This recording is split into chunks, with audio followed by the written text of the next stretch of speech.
my name is Kara and today I'm going to show you how to knit an oversized v-neck sweater. So this will be an instant closet staple because it's just so classic. Where can you go wrong with an oversized v-neck sweater? Like, knit it in whatever yarn you want. You can do really fun yarn, you can do really chill yarn. I'm really excited to make a bunch of these. I have made them in a neutral, I don't know if you consider this a neutral, but a neutralish color, and I've made it in a hot pink color, and I have plans to make many more. This pattern is super customizable, so you can actually make the v-neck ribbing a little bit shorter or higher depending on what type of neckline you want. You can make it longer, you can make it shorter, you can make it whatever you want. But this is a walkthrough for my Valerie Sweater, which just came out, and you can get the pattern on my Etsy, my website, or my Ravelry. And if you use code YouTube, you can get 15% off. For the construction of the sweater, you're going to be knitting bottom up, so that means that you're going to start at the bottom, knitting in the round until you reach the armholes. So if you want to add length, add it before you divide for the front and the back panel. Once you finish shaping the front and the back panel, you're going to use a 3-needle bind-off to seam them together. Then you're going to work on the sleeves and then the neckline. But first things first, let's talk materials. So you're going to need a bulky weight yarn, and I used Cascade Yarns Superwash 128 and I believe Bright Cobalt.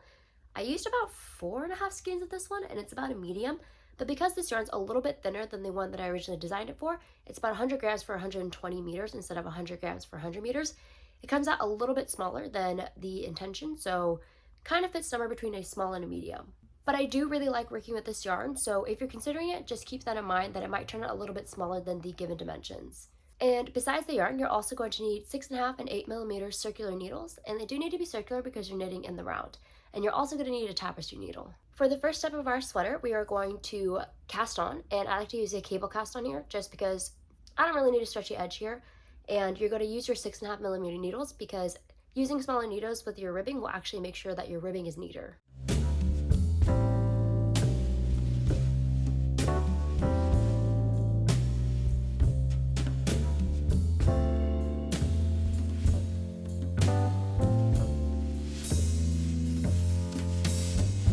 Once you've casted on all your stitches, you're going to join in the round and begin to do your 1x1 ribbing. So knit 1, purl 1, knit 1, purl 1.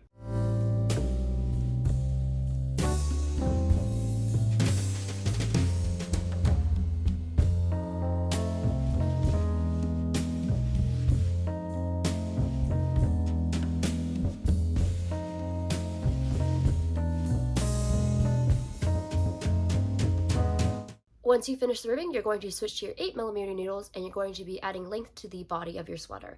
And again, this will be the underarms here, so if you want to make your sweater longer, I recommend adding length here.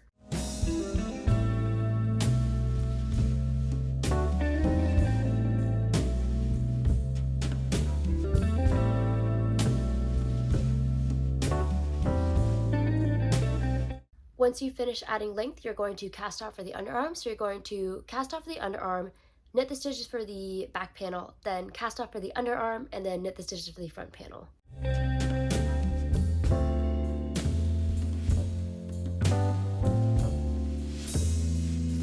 First, we're going to be shaping our front left panel, so only work on the stitches for the front left panel. First, you're going to knit the stitches and then knit until you have 4 stitches left, then knit 2 together and knit 2. Turn your work and purl across the row. And you can continue to do those decreases and the purl rows until you have the appropriate number of stitches left.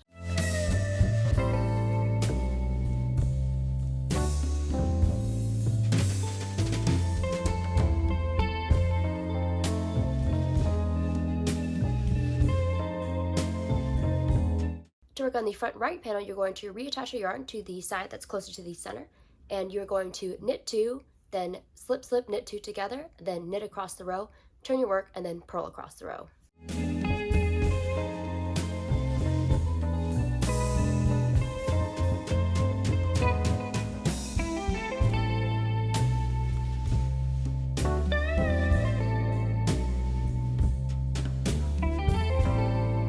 And you'll just continue those decreases until you have the appropriate number of stitches. Leave the stitches for the front right panels on hold, and you're going to reattach your yarn to the back stitches and continue to add length to the back.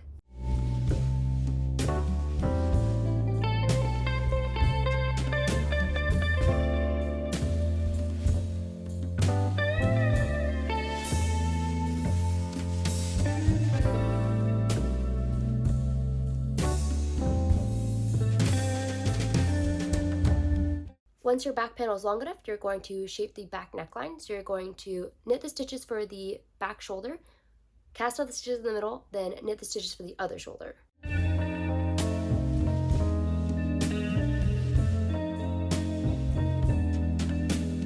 Then you'll just turn your work and continue to shape these shoulders.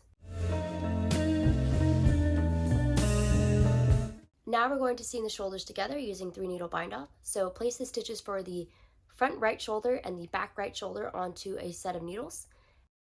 Flip your work so that the right sides of both panels are facing one another, and make sure that nothing's twisted. Once you have both panels ready, you're going to take your needle and insert it into a stitch from the back panel and a stitch from the front panel.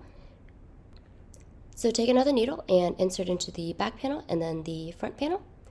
Wrap your yarn and pull that stitch through both stitches and make sure you don't drop anything. Then repeat that step. And once you have 2 stitches, you're going to cast off. And you'll just repeat this process until you have 1 stitch left. Then you can cut the yarn and pass the yarn tail through the stitch. And then repeat this process for the other shoulder. Once you finish the body, you're going to work on the sleeves. So use your 8mm needles and pick up stitches around the armholes evenly.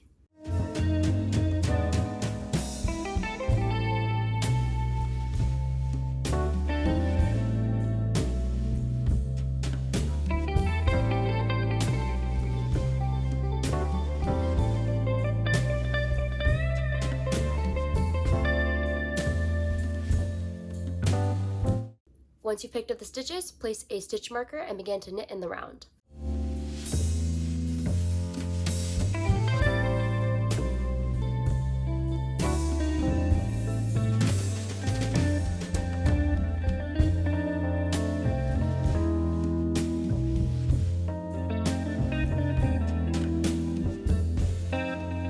Continue to work in stockinette to add length to your sleeves, and this is just knit stitches because it's working in the round.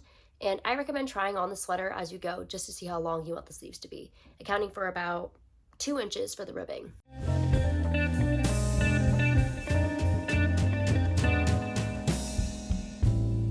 Once you've reached your desired length for the sleeve, you're going to do decreases for the cuff. So you're going to knit 2 together all the way around the row just to decrease all the stitches.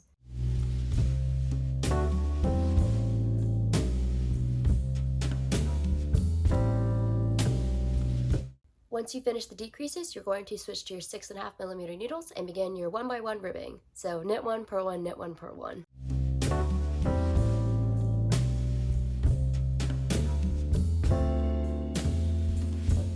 Once you've done 7 rows of ribbing, you are going to use a tubular bindoff. And I recommend a tubular bindoff here just because it's a pretty small cuff and you want to make sure that your hand can actually fit through the wrist.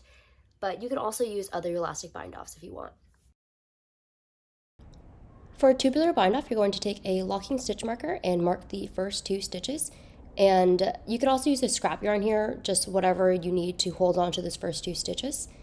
And then you are going to cut the yarn. And sorry, I'm not very good at estimating how long it needs to be. This is something you can look up on the internet. I don't know, I just guess every time. And then you're going to thread your tapestry needle. And you are going to insert your needle, your tapestry needle, into the first stitch, which should be a knit stitch, and you're just going to pull that stitch off as you thread it. Now you're going to do the rest of tubular bindoff. So look at the first stitch and see if it's a knit or a purl stitch.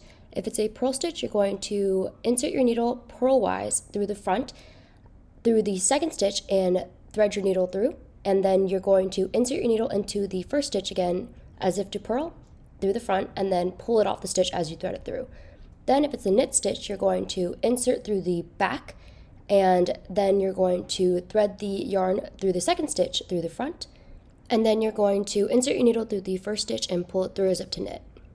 When you have 1 stitch left, you are going to grab the stitches that you put on holds on the stitch marker, and you're going to treat those as if they were on the needle still. So treat it as if it was a purl stitch next, and then cast off that way.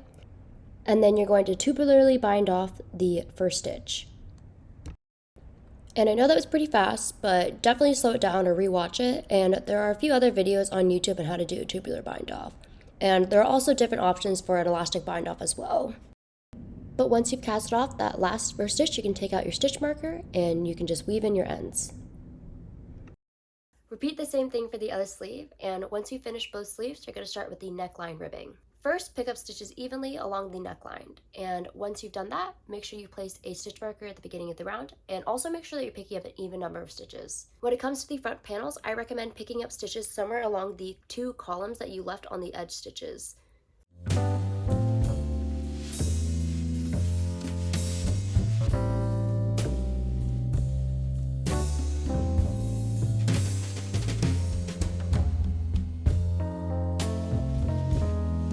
Once you reach the center of the V, pick up a stitch and mark it with an interlocking stitch marker, or you can also use a scrap piece of yarn here. Just make sure that you can tell it from the other stitches.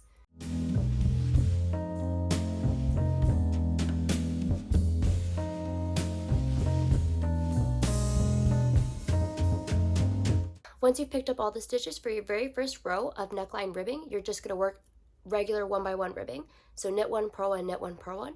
And you actually just want to make sure that the marked center stitch is going to be a knit stitch. So you might also have to start with a purl 1, knit 1.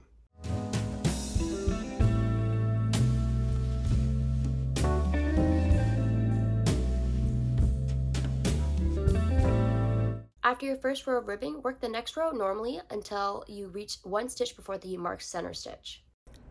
Once you've worked to 1 stitch before the marked stitch, you are going to insert your right needle through the 2 stitches as if to knit and just put them on the right needle. Then you're going to knit the next stitch and then pass the 2 slip stitches over that.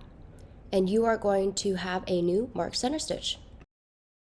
Then continue to work the stitches as they appear. And it doesn't matter that you might have 3 knit stitches in a row, just by the next row it'll be knit 1, purl 1, knit 1, purl 1 again. Work as many rows of ribbing here as you want. If you want a higher neckline, add more rows. If you want a shorter neckline, take them off.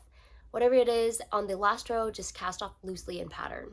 And that's the Valerie sweater. Hopefully it was easy to follow. If you have any other questions, feel free to reach out to me or leave a comment. Thank you so much for supporting me and my patterns. Hope you have a lot of fun knitting this sweater, and I'm really excited to see what you guys make. But thank you so much, and hope you have a lovely rest of your day. Bye.